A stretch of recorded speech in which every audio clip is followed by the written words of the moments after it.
მოგესალმებით. როგორც შეეფერება ივანიშვილის საპოლიციო ავტორიტარიზმს, რომელსაც ის ამყარებს საქართველოში დევნის ამ ქვეყნიდან დემოკრატიას, ევროპულ მომავალს, არღვევს კონსტიტუციას, საპოლიციო ავტორიტარიზმის პირობებში ლოგიკურად ავითარებს ივანიშვილი თავის ძალადობას დემოკრატიაზე და მის მთავარ ოპონენტზე, კოალიცია ძლიერ საქართველოზე და მამუკა ხაზარაძეზე. დღეს მამუკა ხაზარაძემ მიიღო მოწვევა როგორც მოწმე და დაბარება საქართველოს პროკურატურაში და პასუხიც ძალიან ნათელია. საქართველოს პროკურატურაში, რომელიც ემორჩილება მხოლოდ და მხოლოდ ბიძინა ივანიშვილის დავალებებს და ინტერესებს, მამუკა ხაზარაძე არ გამოცხადდება. თუმცა ვაცხადებთ მზაობას და თავად მამუკა ხაზარაძე მზად არის, რომ თუნდაც მურუსიძის სასამართლოში მაგისტრატი მოსამართლის წინაშე მივიდეს და გასცეს ნებისმიერ შეკითხვას პასუხი, იმიტომ რომ სიმართლე არის კოალიცია ძლიერი საქართველოს და მისი ლიდერების მხარეს. ბადრი ჯაფარიძის საქმე ასევე გადაცემულია პროკურატურისთვის და დამატებით რეაგირებას მათგან პოლიტიკურ ნაბიჯებს, პოლიტიკურს და არა სამართლებრივს ველოდებით და მზად ვართ ეს გამოწვევა მივიღოთ. ჩვენი ქვეყნის მოქალაქეები ახლა ებრძვიან კორუფციას, უსამართლობას, უკანონობას, აურაცხელ ჯარიმებს, დევნას, 50-ზე მეტი პოლიტპატიმარი გვყავს ჩვენს ქვეყანაში. პენსიონერები იბრძვიან არსებობისთვის, სოციალურად დაუცველები იბრძვიან არსებობის, ჩვენ ვიბრძვით უკეთესი ჯანდაცვისთვის და ამ დროს, როცა ქვეყანა ჩაძირულია სხვადასხვა მნიშვნელოვან პრობლემაში, დღეს ბიძინა ივანიშვილი იცლის პოლიტიკური დევნისთვის.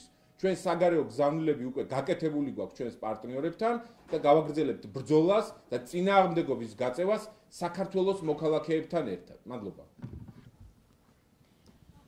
ჩვენ ვხედავთ მორიგ ტალღას პოლიტიკური ანგარიშწორების, რომლის სამიზნეც არიან ლელოს ძლიერი საქართველოს დამფუძნებლები და ლიდერები მამუკა ხაზარაძე და ბადრი ჯაფარიძე.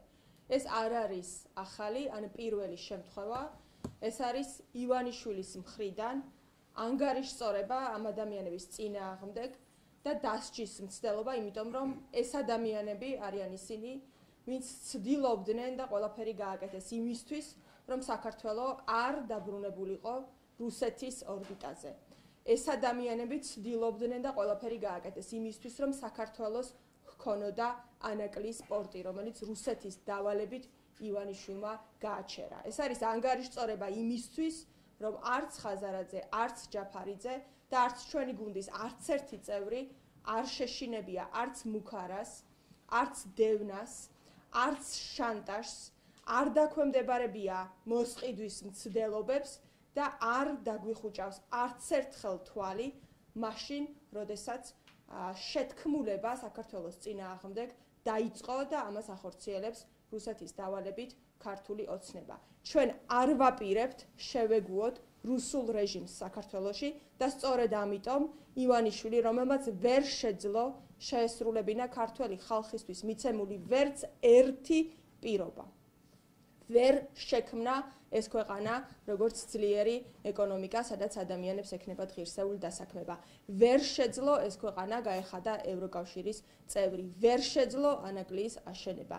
ვერ შეძლო ვერც ერთი დაპირება, მათ შორის ვერც სამართლიანი სასამართლოსი შეესრულებინა, ამიტომ რადგან თვითონ განიცადა სრული ფიასკო და ყველა დაპირება, რომელიც მან მისცა ხალხს, იყო ტყუილი და გადაგდება ამ ქვეყნისა და მისი მოქალაქეებისა, ის ებრძვის იმ ადამიანებს, რომლებსაც აქვთ ძალა, უნარი და პატრიოტიზმი, რომ ეს ქვეყანა გაიყვანონ სამშვიდობოს, არ გადააბარონ ის რუსეთს და გახადონ ევროკავშირის სრულუფლებიანი წევრი.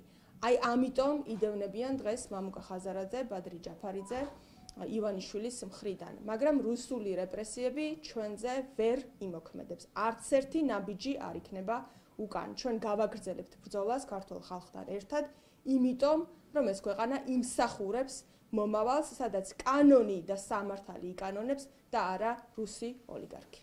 მადლობა. ბადრის ნაწილს დავაზუსტებ, ანუ ამ შემთხვევაში თუ კიდევ უკავშირდებიან თქვათ პროკურატურიდან, იქნება მზაობა, რომ მაგისტრი მოსამართლის საშუალებით გამოიკითხოს ხო ამ ნაწილს. ჩვენი გუნდი არის ერთიანი და პოზიცია იქნება სწორედ ის, რა პოზიციაც უკვე დაფიქსირებული აქვს მამუკა ხაზარაძეს ყველა გუნდის თითოეული წევრის მხრიდან. ჩვენ ამ ბრძოლაში ვიყავით და ვიქნებით ერთად. მადლობა.